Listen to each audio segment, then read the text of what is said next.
جنگ نہیں صلح کرو، اسلام آباد کی آواز سنو۔ تاریخی امن مذاکرات کا میزبان پاکستان، ساری دنیا کی توجہ پاکستان پر مرکوز۔ امریکہ اور ایران میں مذاکرات آج سے اسلام آباد میں ہوں گے۔ نائب صدر جے ڈی وینس امریکی وفد کی قیادت کریں گے۔ امریکی نمائندہ خصوصی سٹیو وٹکوف اور ٹرمپ کے داماد جیرڈ کشنر بھی مذاکراتی عمل کا حصہ ہوں گے۔ ایران کی نمائندگی اسپیکر باقر غالباف اور وزیر خارجہ عباس عراقچی کریں گے۔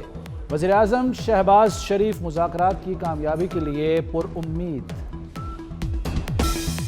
غیر ملکی مہمانوں کی اسلام آباد آمد، وفود کی سیکیورٹی اور دیگر انتظامات کے لیے وزارت داخلہ میں کنٹرول روم قائم۔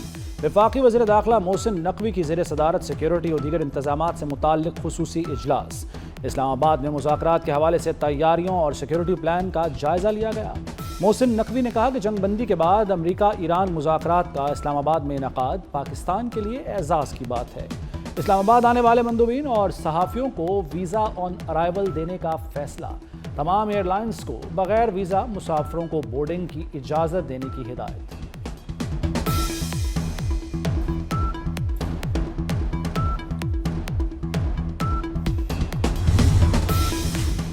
وزیر خارجہ اسحاق ڈار سے فرانسیسی ہم منصب کا ٹیلی فونک رابطہ۔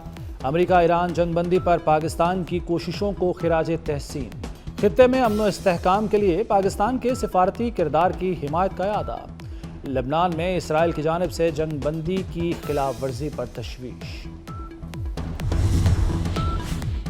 جنگ نہیں چاہتے لیکن اپنے حقوق سے دستبردار نہیں ہوں گے، ایران کے سپریم لیڈر مجتبیٰ خامنہئی کا چہلم پر پیغام۔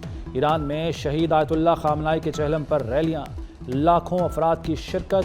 ایرانی صدر مسعود پزشکیان بھی چہلم کے جلوس میں شریک۔ دیگر شہداء اور مناب اسکول کے بچیوں کے چہلم کی مناسبت سے بھی ریلیاں۔ ایرانی نائب صدر محمد رضا عارف کی جنگ بندی ممکن بنانے پر پاکستان کی کاوشوں کی تعریف۔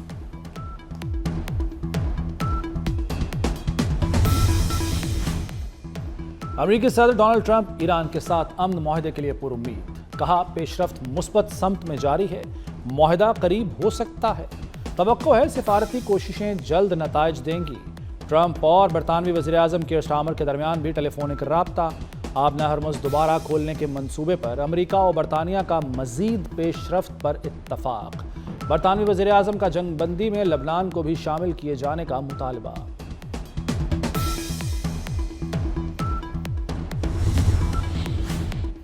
اسرائیلی وزیر اعظم نے بھی گھٹنے ٹیک دیے، لبنان سے بات چیت شروع کرنے کا اعلان۔ بات چیت اگلے ہفتے واشنگٹن میں ہوگی۔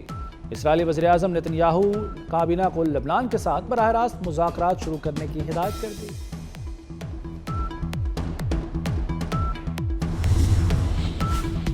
آئی ایم ایف نے جنگ کے باعث پیدا ہونے والے معاشی بحران سے خبردار کر دیا۔ سربراہ I M F Kristalina Georgieva کا کہنا ہے کہ کم آمدنی والے اور تیل درآمد کرنے والے ممالک اس بحران سے سب سے زیادہ متاثر ہیں۔ مہنگائی میں اضافہ ہو سکتا ہے، مرکزی بینکوں کو بھی مہنگائی کے خطرات پر نظر رکھنا ہوگی۔ کرسٹلینا جارجیوا نے کہا حکومتیں محدود وسائل کو دانش مندی سے استعمال کریں تاکہ معاشی دباؤ کم کیا جا سکے۔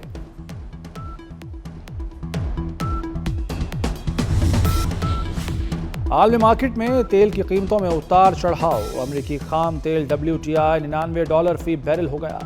برنٹ خام تیل کی قیمت بھی بڑھ کر $97 فی بیرل ہو گئی۔ پاکستان اسٹاک ایکسچینج میں تیزی، کاروبار کا مثبت آغاز۔ انڈیکس میں 2500 پوائنٹ سے اضافہ، 100 انڈیکس 1,67,000 پر ٹریڈ۔ ایشیائی اسٹاک مارکیٹوں میں کاروبار میں مثبت رجحان، جاپان، کوریا اور انڈونیشیا کے اسٹاک مارکیٹس 2% تک اوپر چلی گئیں۔ بھارت کی اسٹاک مارکیٹ میں 1% اضافہ۔ کامیاب سفارتکاری اور پائیدار معاشی اصلاحات، پاکستان کی ترسیلات زر میں نمایاں اضافہ۔ مارچ 2026 میں ترسیلات زر $3.8 ارب تک پہنچ گئیں۔ فروری کے مقابلے میں ترسیلات زر 17% زیادہ ہیں۔ رواں سال پاکستان کی معاشی شرح نمو 3.5% رہنے کا تخمینہ۔ ایشیائی ترقیاتی بینک کی آؤٹ لک رپورٹ 2026 جاری۔ ADB کے مطابق آئندہ سال پاکستان کی GDP 4.5% تک پہنچ سکتی ہے۔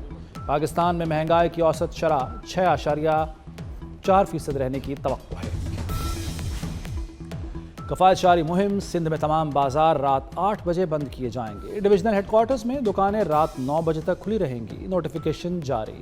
ریسٹورانٹس کو صرف شام 7 بجے سے رات 11:30 بجے تک کھولنے کی اجازت ہوگی۔ سندھ میں شادی ہالز اور بینکوٹس رات 12 بجے تک کھلے رہ سکیں گے۔ تنور، dairy shops, bakeries, medical stores, اسپتال اور پیٹرول پمپس پابندیوں سے مستثنی قرار۔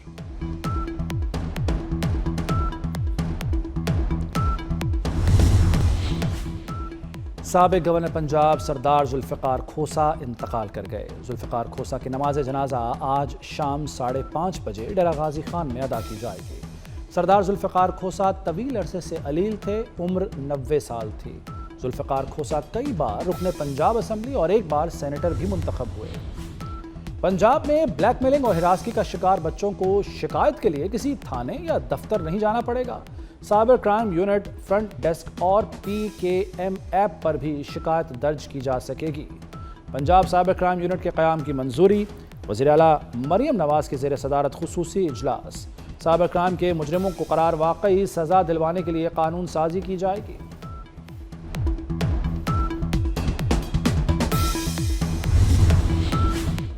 بیساکھی میلے کی تقریبات، بھارت سے واگا بارڈر کے راستے سکھ یاتریوں کی آمد جاری۔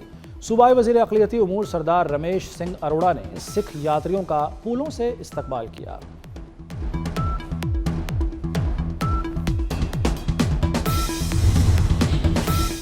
کراچی میں 9ویں اور 10ویں کے امتحانات کا آج سے آغاز۔ 10ویں جماعت کا کمپیوٹر اور دوپہر میں سائنس کا پرچہ۔ بورڈ آفس میں مانیٹرنگ سیل قائم۔ امتحانی عمل کی کڑی نگرانی، امتحانی مراکز کے اطراف دفعہ 144 نافذ۔ فوٹو اسٹیٹ مشینیں بند رکھنے کا حکم۔ 500 سے زائد امتحانی مراکز میں 3,85,000 سے زائد طلبہ امتحان دیں گے۔ وزیر اعظم شہباز شریف سے فیلڈ مارشل سید عاصم منیر کی ملاقات، خطے میں پائیدار امن کے لیے سفارتی کوششوں کا جائزہ لیا گیا۔ وزیر اعظم اور فیلڈ مارشل کا خطے میں کشیدگی میں کمی پر اظہار اطمینان۔ قومی قیادت نے تمام اطراف سے تحمل کا مظاہرہ کرنے کو سراہا۔ ملاقات میں ثالثی کا کردار جاری رکھنے کا عزم۔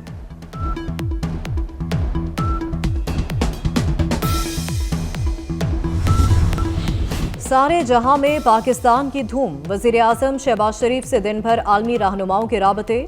جرمنی، فرانس، اٹلی بھی امن کے لیے پاکستان کی کوششوں کے معترف۔ وزیر اعظم شہباز شریف کو فرانسیسی صدر، اٹلی کی وزیر اعظم اور جرمن چانسلر کی ٹیلی فون۔ شہباز شریف کو کامیاب سفارتکاری پر مبارکباد دی، مذاکرات کی حمایت کا اعادہ کیا۔ بحرینی بادشاہ شاہ حمد کی پاکستان کی کوششوں کی تعریف۔ وزیر اعظم شہباز شریف کو خراج تحسین پیش کیا۔ وزیر اعظم کو امیر قطر کا بھی ٹیلی فون، کامیاب سفارتی کوششوں پر مبارکباد دی۔ آسٹریا کے وفاقی چانسلر کرسچن سٹروکر کا بھی شہباز شریف کو فون، پاکستان کی سفارتی کوششوں کو سراہا۔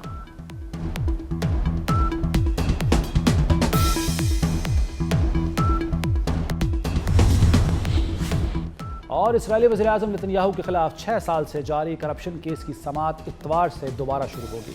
مقدمات کی سماعت جنگ کے باعث عارضی طور پر معطل کی گئی تھی۔ اسرائیلی وزیر اعظم پر رشوت، فراڈ اور اختیارات کے ناجائز استعمال کے الزامات ہیں۔ امریکی صدر ڈونلڈ ٹرمپ نتن یاہو کے لیے صدارتی معافی کی حمایت کر چکے۔